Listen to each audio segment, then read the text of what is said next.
Emma wiped down the counter for the third time, her eyes drifting to the clock above the espresso machine. 8:47 a.m. He would be here any minute. James Thornton pushed through the glass door at exactly 8:50 a.m., just as he had every weekday for the past 4 months. Emma's heart did that familiar little flutter as she watched him approach the counter, his dark hair slightly tousled from the October wind. "Good morning, James," she said, already reaching for a medium cup. "Black coffee. No sugar?" A smile tugged at the corner of his mouth. "You know me too well, Emma." She poured the steaming coffee, stealing glances at his hands as he pulled out his wallet. No wedding ring, she'd noticed long ago, though she tried not to read too much into it. His clothes were simple but well-made dark jeans, a gray sweater that brought out his eyes, and worn leather boots that suggested he preferred comfort over fashion. "How's the writing going?" Emma asked, handing him the cup. She'd assumed from his quiet demeanor in the notebook he sometimes carried that he must be working on some creative project. James paused, coffee halfway to his lips. "Writing? I just thought, ... double quotes." Emma felt her cheeks warm. "You always seem so thoughtful, like you're working through ideas in your head. And that notebook, ... right?" he said slowly. "It's complicated today. Some tough decisions to make. Is there anything you want to talk about? I know we don't really know each other, but sometimes it helps to bounce ideas off a stranger."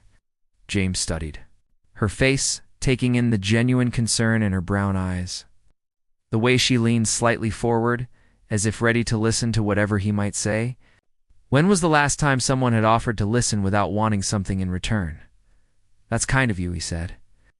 "But I wouldn't want to bore you with the details. Trust me, after listening to Mrs. Henderson complain about her neighbors' cats every morning for 2 years, nothing could be boring." James laughed a real laugh that transformed his usually serious expression. "Mrs. Henderson sounds like quite the character." "She is. Orange tabby cat named Whiskers apparently digs up her petunias every night. It's an ongoing saga." Emma grinned. "See, your problems are probably much more interesting." "Maybe tomorrow," James said, raising his cup in a small salute. "When I have more time, I'll hold you to that." Emma watched him head toward his usual table by the window, pulling out his phone and that mysterious notebook. Throughout the morning rush, Emma found herself glancing over at James.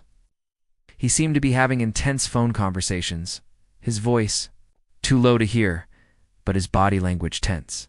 Occasionally he'd run a hand through his hair or pinch the bridge of his nose like he was fighting a headache. When the lunch crowd finally died down, Emma noticed James was still there, still on his phone. She made a fresh pot of coffee and walked over to his table. "Refill?" she offered. He looked up, and she saw exhaustion etched in his features. "You don't usually do table service." "Slow afternoon. Besides, you look like you could use the caffeine." "Thank you," he said as she poured. "And Emma, thanks for asking about my day earlier. It's been a while since someone..." "Since someone what?" "Since someone asked without an agenda." Emma tilted her head, curious about the weight behind his words, but before she could respond, his phone buzzed again. James glanced at the screen and sighed. "Duty calls?" Emma asked. "Something like that." He stood, leaving a $10 tip for a $3 coffee. "See you tomorrow?" "I'll be here," Emma said, watching him go and wondering what kind of writing paid well enough for $10 tips on coffee. As the door closed behind him, she realized she looked forward to these brief encounters more than she probably should. There was something about James Thornton that made her ordinary days feel a little less ordinary. She had no idea that the man she thought might be a struggling writer was actually making decisions that affected thousands of employees and millions in revenue. No idea that his writing notebook contained merger details and acquisition plans. And no idea that he came to Beanhaven not for the coffee, but for the few minutes of normalcy she unknowingly provided in his complicated world. Asterisk. The next morning brought an unexpected change to their routine. Instead of his usual quick exchange and retreat to the corner table, James lingered at the counter after ordering his coffee. "You mentioned wanting to talk yesterday," Emma said, pulling a blueberry muffin from the display case without being asked. She'd noticed he often looked hungrily at them, but never ordered food. Muffins on the house if you want to vent. You don't have to trust me, it's day old. I'm doing us both a favor. James accepted the muffin with a grateful smile. All right, but only if you tell me about yourself too. Fair trade? Deal. Emma leaned against the counter, grateful for the mid-morning lull. You first. I'm dealing with some ... workplace politics. People who say one thing to your face and do another behind your back makes it hard to know who to trust. Emma nodded sympathetically. Sounds like you're in management of some kind. Could say that? James took a bite of muffin. What about you? Have you always wanted to work in coffee? God, no, Emma laughed. This is just paying the bills while I save up. My real dream is to open my own bakery someday, somewhere cozy, where people can come for fresh bread and homemade pastries. Maybe even host book clubs or art shows in the evenings. James's eyes lit up with interest. That sounds wonderful. What's stopping you? Usual suspects: money, location, business licenses, health permits. Starting a food business is expensive and complicated. Emma shrugged. I'm getting there slowly. I've been testing recipes at home, taking business classes online. Maybe in another 2 years I'll have enough saved for a small loan. 2 years? James repeated thoughtfully. That's not so long in the grand scheme of things. Easy for you to say, Emma teased. You're not the one serving coffee at 5:30. Every morning, over the next few weeks, their conversations became longer and more personal. James began arriving earlier, and Emma started saving him the best muffins and pastries.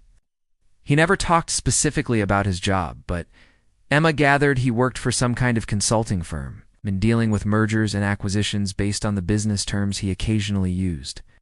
You seem to know a lot about corporate structure. For a writer, Emma observed one Thursday morning. James paused mid-sip. I do some business consulting on the side. Pays better than poetry. Ah, so you are a poet. I knew it. If only she knew, James thought, watching her eyes sparkle with delight.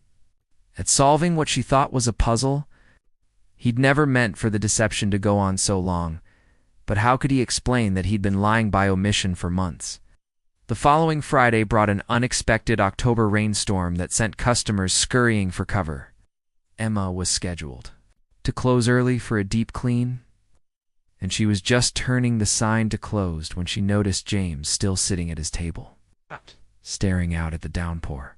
We're closed, she called out, then added more gently, but you can stay until the rain lets up if you want. Thanks. I don't have an umbrella, and my car is 6 blocks away. Emma began her closing routine, wiping down tables and chairs while James continued working on his laptop. The coffee shop felt different with just the two of them there, more intimate somehow. Can I ask you something? Emma said, settling into the chair across from him with her own cup of coffee. Shoot, are you happy? With your work, I mean? Always seems stressed when you're on those phone calls. James closed his laptop and really looked at her. Emma had her hair pulled back in a messy bun, a few strands escaping to frame her face. Her work apron was stained with coffee and flour, and she looked genuinely concerned for his well-being. When was the last time someone had asked if he was happy? Honestly, no, I'm not. The admission surprised him with its honesty. I feel like I'm constantly fighting battles, and I'm not always sure I'm fighting for the right side anymore. And why don't you quit? Find something that makes you happy. It's complicated. There are people depending on me, responsibilities. I can't just walk away from. Emma reached across the table and briefly touched his hand. There's always a choice, James. It might not be easy, but there's always a choice. The simple touch sent warmth up his arm and straight to his heart. James realized he was falling for this woman who knew nothing about his real life, who liked him for who he was when he wasn't being a CEO, who believed he was a struggling writer, and cared about his happiness anyway. What if I told you I wasn't who you think I am? He asked quietly. What do you mean? Before he could answer, Emma's phone buzzed with a text from her roommate asking if she was okay in the storm. The moment was broken, and James's courage faltered. Nothing, he said. Just ... thank you for listening, for caring. Anytime, Emma said. But she continued to study his face as if trying to read the words he hadn't said. The rain finally slowed, and James packed up his things. At the door, he turned back. Emma, Your bakery dream don't wait 2 years. Life's too short to postpone happiness.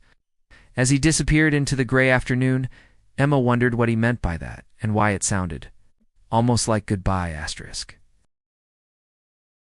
Emma hummed softly to herself as she prepared for the Monday morning rush, arranging fresh pastries in the display case.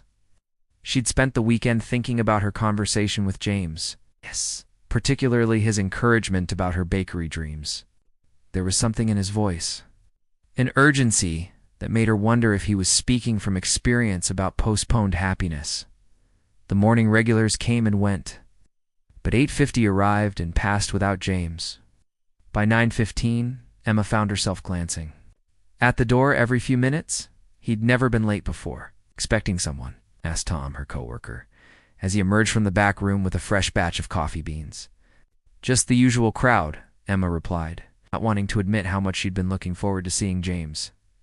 At 10:30, during a brief lull, Emma decided to check the news on her phone while she cleaned the espresso machine. She scrolled through local headlines, then national news. Pausing at a business article about a major tech company facing a hostile takeover, the headline read, Thornton Industries. CEO fights to maintain control as board considers buyout offer. Emma's blood went cold. Thornton. She clicked the article, and there, in a professional headshot wearing a expensive suit, was James. Her James. Except the caption read, James Thornton, CEO and founder of Thornton Industries, valued at $2.3 billion. The phone slipped from her hands, clattering onto the counter. Looked over with concern. You okay? You look like you've seen a ghost. Emma stared at the phone screen. The article detailed how James Thornton had built his tech empire from the ground up, becoming one of the youngest CEOs to appear on the Fortune 500 list. It mentioned his reputation for being intensely private, rarely giving interviews or attending social events. Earth to Emma, Tom said, waving a hand in front of her face. I'm fine, she managed, picking up her phone. Just ... surprised by something I read. She scrolled through more articles, each one revealing another layer of James's real life. Bored. Meetings, acquisition deals, charity galas, where he appeared in expensive tuxedos with beautiful women on his arm. There were quotes from business partners praising his sharp mind and ruthless negotiation skills. This wasn't the gentle, thoughtful man who asked about her dreams and left generous tips. This was a billionaire who could buy her entire coffee. Shop without thinking twice about the expense. Emma felt sick to her stomach. Everything made sense. Now the expensive clothes she'd mistaken for simple style. The constant phone calls, the notebook full of what she'd thought were story ideas, but were probably business strategies. The $10 tips that meant nothing. To a man worth billions. Had he been laughing at her this whole time? The naive little barista who thought she could open a bakery with her measly savings account, while he probably spent more on lunch than she made in a week. I need some air, Emma told Tom, untying her apron. We're about to hit the lunch rush. 10 minutes, Emma said, pushing through the door onto the sidewalk. She walked aimlessly around the block, her mind racing. Why hadn't he told her? What was the point of pretending to be someone else? Is this some kind of game rich people played? Slumming it with regular folks? The worst part was how genuinely she'd believed in their connection. The way he listened when she talked about her dreams. The concern in his eyes when she mentioned working double shifts to save money. Had any of it been real? When Emma returned to the coffee shop, she found James waiting at the counter, looking anxious. Their eyes met, and she saw the exact moment he realized that she knew. Emma, he started. Don't, she said, brushing past him to get behind the counter. Just ... don't. Please let me explain. Explain what? How you've been lying to me for months? Emma's voice was steady, but Tom noticed her hands shaking as she tied her apron. I'm working, James. Or should I call you Mr. Thornton now? That hurt in her voice cut through him like a blade. It's not what you think, really? Because I think you're a billionaire CEO who's been pretending to be a struggling writer. Am I wrong about that? No, but then we have nothing to talk about. Turned away, busying herself with the espresso machine. James stood there for a long moment, his usual black coffee growing cold on the counter. Before finally leaving without another word, Tom waited until the customer rush died down before approaching her. "Want to tell me what that was about?" "Just a customer who wasn't who he seemed to be," Emma said, surprised by how much that simple statement hurt to say out loud that evening. Emma sat in her small apartment, researching everything she could find about James Thornton. The more she read, the more she understood why he might want to escape his real life occasionally. The pressure, the constant scrutiny, the people who only wanted to get close to him for his money or connections, but understanding didn't ease the sting of deception. She'd shared her dreams with him, her hopes and fears, while he'd been living a complete lie. How could she ever trust him again? Her phone buzzed with a text from an unknown number. "Please give me a chance to explain. What we have is real, regardless of everything else." Emma stared at the message for a long time before deleting it without responding. She didn't know what was real anymore. James spent 3 sleepless nights after Emma discovered his identity. He'd faced hostile board members, aggressive competitors, lawsuits with more composure than he felt, trying to figure out how to win back the trust of a coffee shop barista who made $30,000 a year. His assistant, Patricia, knocked on his office door with his morning schedule. "Your 9 a.m. is here, and the legal team needs to review the merger documents before cancel everything," James said, not looking up from his computer screen where he had 17 different drafts of an email to Emma. "Sir, cancel my meetings. Reschedule what you can. Postpone the rest." Patricia had worked for James for 5 years and had never seen him like this. "Is everything all right? Need to fix something? Something important?" That afternoon, James walked into Bean Haven for the first time since Emma had discovered his identity. The coffee shop was nearly empty except for an elderly man reading a newspaper in the corner. Emma was wiping down tables and she froze when she saw him. "We're open," she said curtly, not meeting his eyes. "I'm not here for coffee." "Then you should leave. I'm working." James looked around the quiet shop. "When do you get off?" "Why?" "'Cause I need to talk to you, and you deserve to hear the whole truth." Emma continued cleaning, but James could see the tension in her shoulders. "I already know the truth. You're a billionaire who was slumming it for fun. That's not 'did you laugh about me with your rich friends?' The poor barista who thinks she can open a bakery with her savings account." The raw pain in her voice made James step closer. "Emma, please look at me." When she finally raised her eyes, he saw hurt and anger, but also something else, disappointment. That was somehow worse than her fury. "I never laughed about you, with anyone, ever." "Then why lie? Why pretend to be someone else?" James ran a hand through his hair, a gesture Emma recognized from their mornings together. "Do you know what it's like to have people constantly want something from you? Every conversation, every relationship, every friendship, there's always an agenda. People see dollar signs when they look at me, not a person. So you decided to lie instead? I decided to be myself instead. It's the person I am when I'm not being a CEO. When I'm here with you, I'm not thinking about stock prices or board meetings or hostile takeovers. I'm just James. It's talking to Emma about muffins and dreams and whether Mrs. Henderson's cat is still terrorizing her garden." Emma set down her cleaning cloth. "But that's not really you, is it? The real you makes decisions that affect thousands of people. The real you lives in a world I can't even imagine." "The real me," James said quietly, "hasn't been happy in years. Until I started coming here." Despite herself, Emma felt her anger wavering.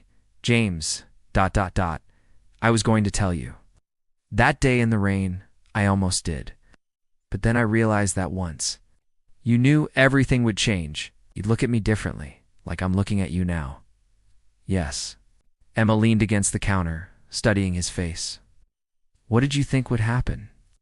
That we'd just keep meeting here forever with you pretending to be someone else?" "I don't know," James admitted.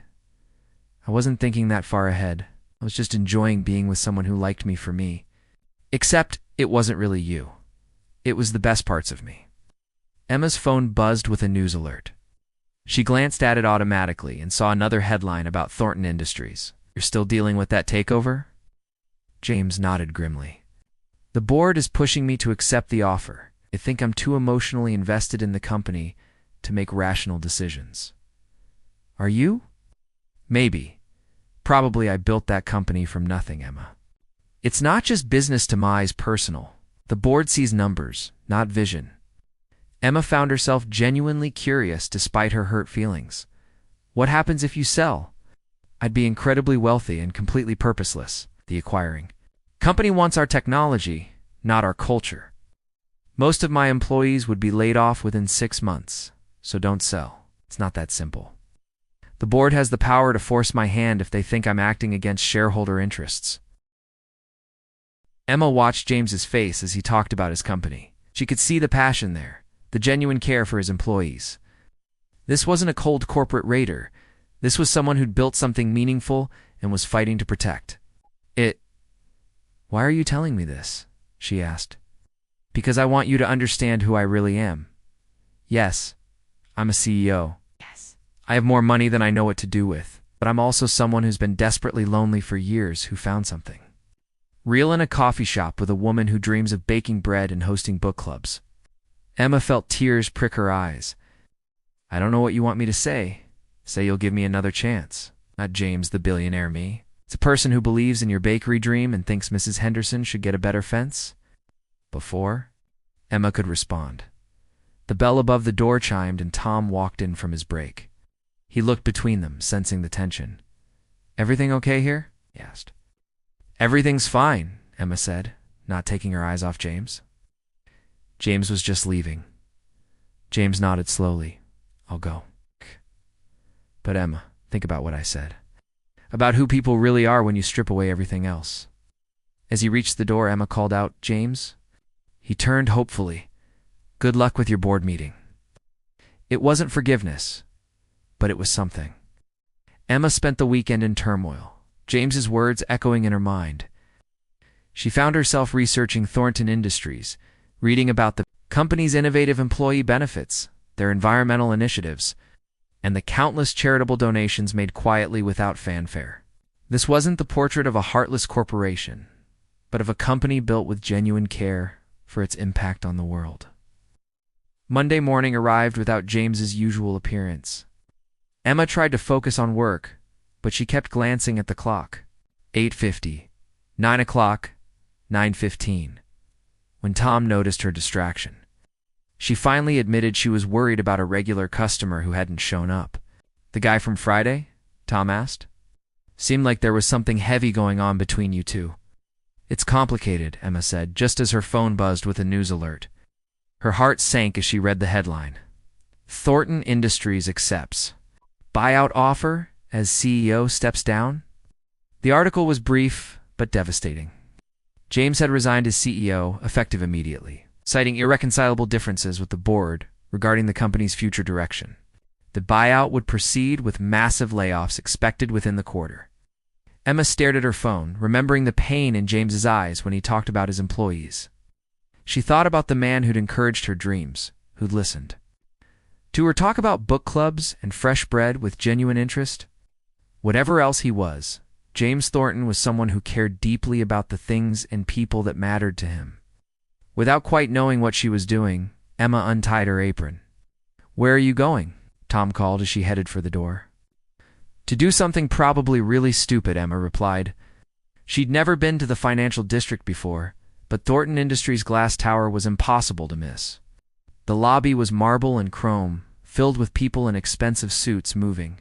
With urgent purpose, Emma suddenly felt very small in her coffee-stained jeans and worn sweater. Can I help you? Asked the security guard. I need to see James Thornton. Do you have an appointment? No, but ... Tell him Emma from Beanhaven is here. The guard looked skeptical, but made a phone call. Minutes later, a well-dressed woman appeared. Ms. Emma. I'm Patricia, Mr. Thornton's assistant. He's asked me to bring you up. The elevator ride to the 42nd floor felt endless. Patricia led her through a maze of cubicles and conference rooms to a corner office with floor-to-ceiling windows. James was standing with his back to the door, looking out at the city skyline. James, Emma said softly. He turned, and she was shocked by how exhausted he looked. You came. I read about the company. I'm sorry. James gestured to a chair, but Emma remained standing. It's probably for the best. Maybe the board was right. I was too emotionally invested to see clearly. Or maybe they were wrong, and you were the only one who understood what really mattered. They stood in silence for a moment, the weight of everything unsaid hanging. Between them, "Why did you come here, Emma?" "Because I've been thinking about what you said, about who people really are, when you strip everything else away." Emma took a deep breath. "I was angry that you lied to me, but I realized something. You're the person you were in the coffee shop that wasn't fake. That was you choosing to show me who you really are underneath all of this." She gestured around the opulent office. "And who am I underneath all of this? You're someone who tips generously because you know I'm saving for my dreams. Someone who asks about Mrs. Henderson's cat troubles because you genuinely care about the small things that matter to people. Someone who fought for his employees even when it cost him everything." James stepped closer.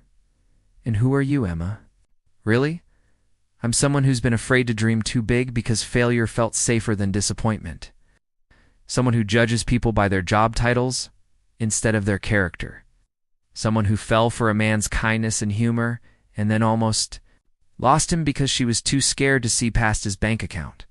"Emma, I don't care if you're a CEO or a poet or unemployed," she said, her voice strong despite her trembling hands. "I care that you make me laugh. I care that you listen when I talk. I care that you believe in my dreams even when I don't. Believe in them myself." James reached for her hands. What are you saying?" "I'm saying that if you're willing to start over honestly this time, no more secrets, then so am I."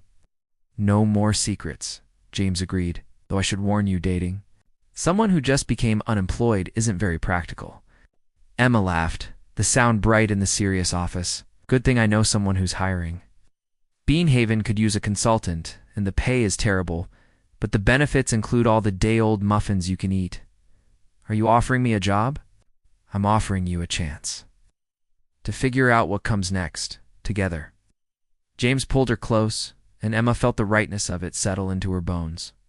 "There's something else," he said against her hair. "With the buyout money, I'm thinking about becoming an investor.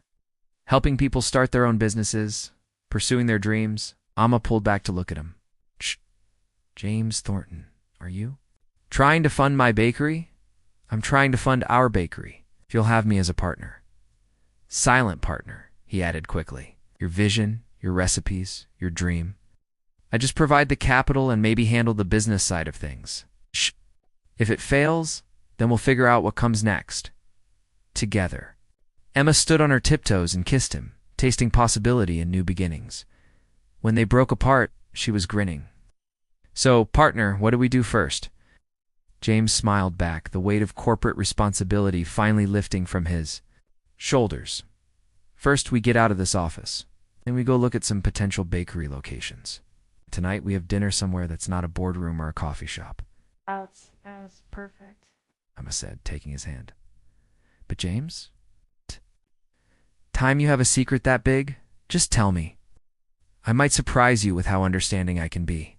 "Deal," James said, leading her toward the door. "Though I should mention, I've never actually worked in food service before."